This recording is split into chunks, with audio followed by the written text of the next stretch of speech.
Assalamualaikum and a very good day to all of you.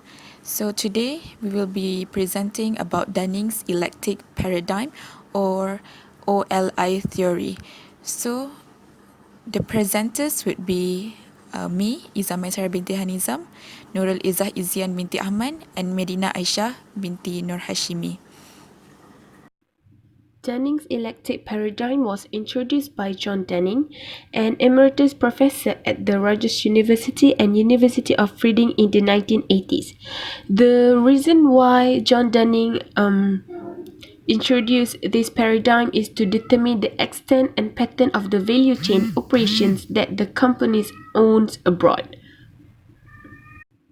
There are three major factors under Dunning's eclectic theory, which are ownership advantages, which are known as firm-specific advantages.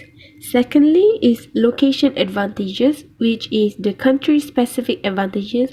And the last one is the internalization advantages. Izzah, and I'm going to talk about one of the categories of advantages that enhance globalization of business, which is ownership advantage.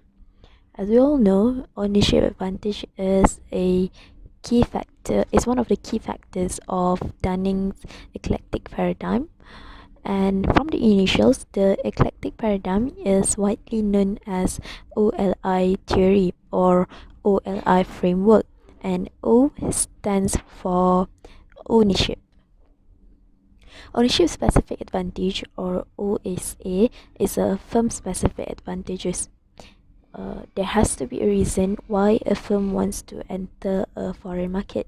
It is because it creates a monopolistic advantage to be used in market abroad.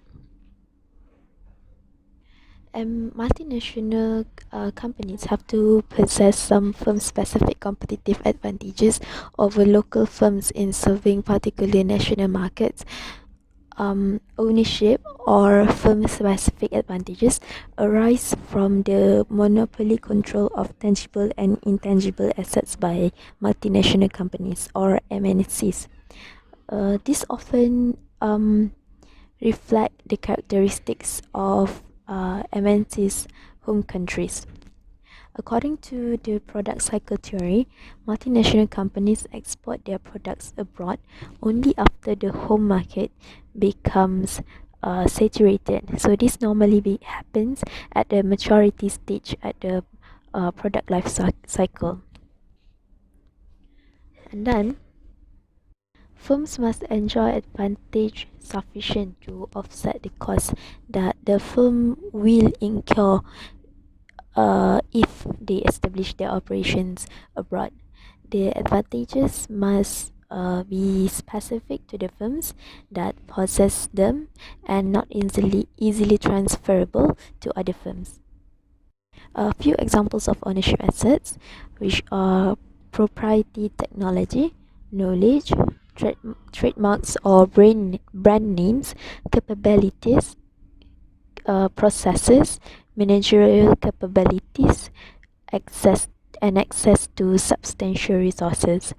And the effects are that it can the advantages either can give rise to higher revenue or can lower the cost that can offset the cost of operation in location abroad.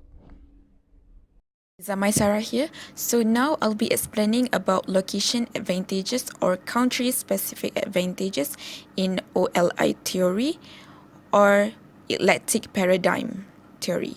So location advantages refer to advantages that a country has that other countries do not have, and it can be divided into three types: economic advantages, political advantages, and social and cultural advantages.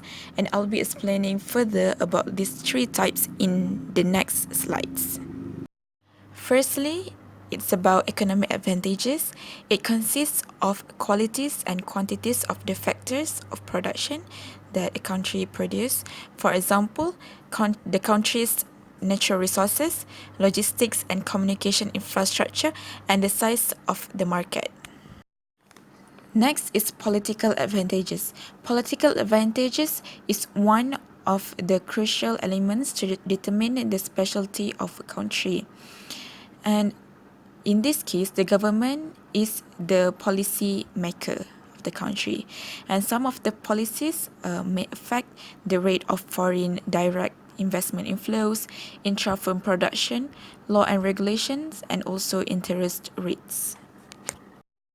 The third factor of location advantages is social and cultural advantages. In this advantage, it includes physical distance between home and host countries, the similarity in culture and languages, and also the attitude and perceptions toward foreigners. It's Medina here.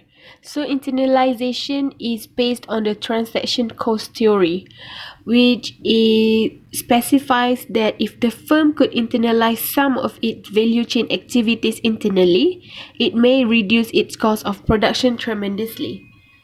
Which means, in easier way, if the firm acquires one or more value chain activities within the firm, it will reduce the problems and disadvantages when dealing with external parties. So by doing that, the firm may gain greater control in decision-making process of foreign operation. For example, we can see some of the global firm, which is P&G, for example, where it developed its own value chain activities in a particular country since it has gained internalization advantages in different locations. That's all from us. Thank you.